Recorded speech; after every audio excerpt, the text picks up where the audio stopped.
spies were sent into Arabia, posing as Muslims. And they went to two actors in Arabia, two.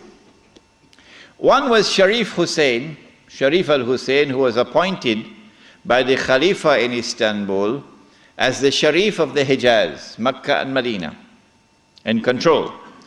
Makkah was under the control of an Arab battalion, but Medina was under the control of a Turkish battalion. And I wish I could understand why the Khalifa insisted on the Turkish battalion under the leadership of Fakhri Pasha to defend Medina. I don't know why. So when the British spies went to Hussein, they offered him the moon. They offered him the moon. We will liberate the land of the hated Ottoman Turks, and we will give you independence and freedom, and you will now become the king of the Arabs. Remember, Britain is not talking about Khilafah. No, we'll make you the king of the Arabs. And we also prepared to offer you a little, you know what, just £7 million. Huh?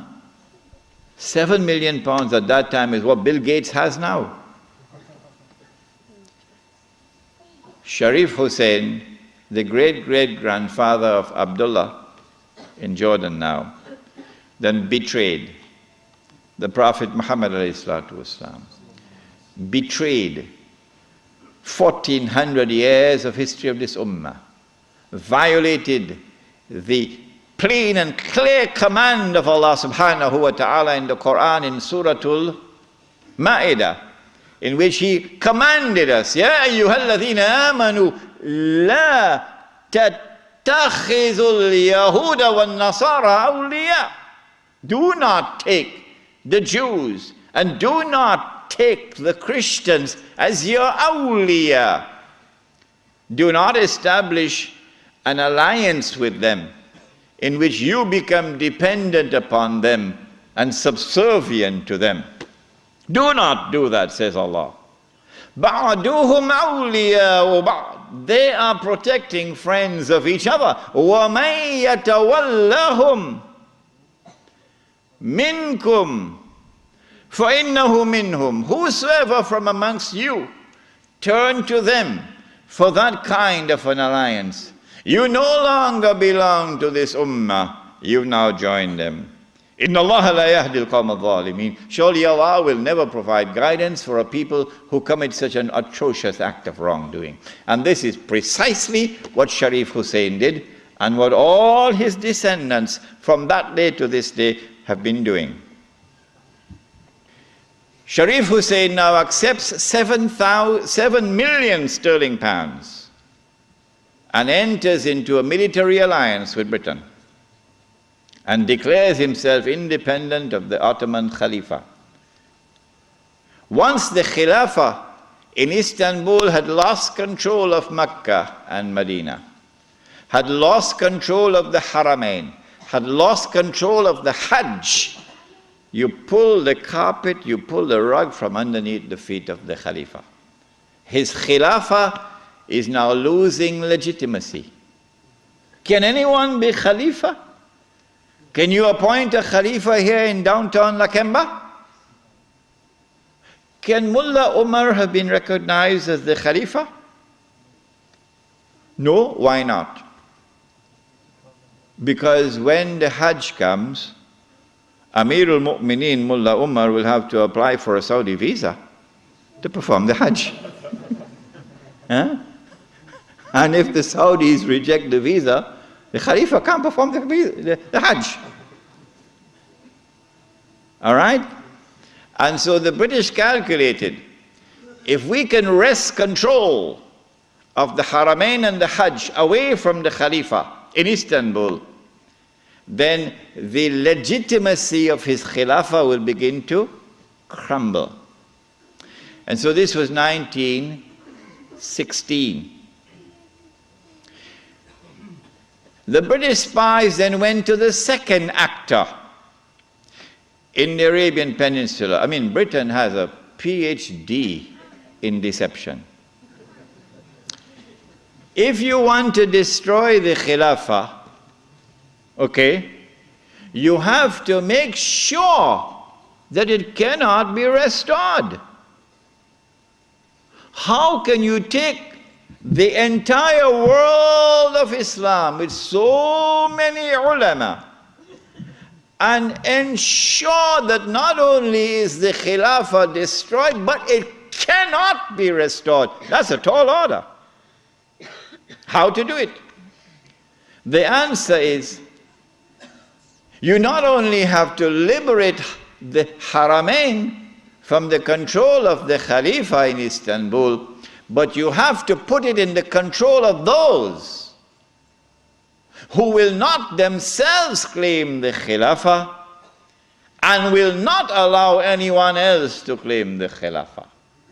And so long as these people keep control of the Haramain and the Hajj, the Khilafah can never be restored. Simple, isn't it? Simple, isn't it? And so that was why they had to make the trip to Riyadh to meet, what's his name? Abdul Aziz Ibn Saud. Correct name? Of course it's the correct name. Why are you afraid to mention it? But Abdulaziz ibn Saud did not control the Hijaz. So he couldn't command the check for £7 million. He had to be content with something less than that. So what the British offered to him was, if you would sign the same kind of agreement with us and violate the specific command in the Quran and betray Allah and His Messenger and betray the Ummah, if you will do that, we pay you £5,000 a month. Would you accept that? Abdul Aziz says, yes. Yes.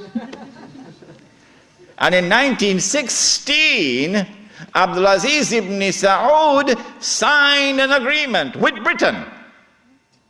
Yes. Which made of him a military ally of Britain, subservient to Britain.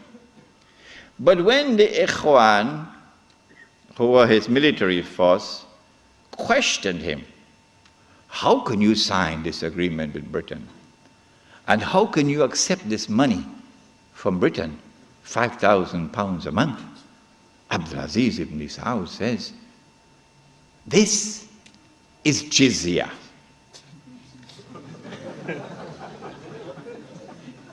Jizya is what they pay to me because I control them.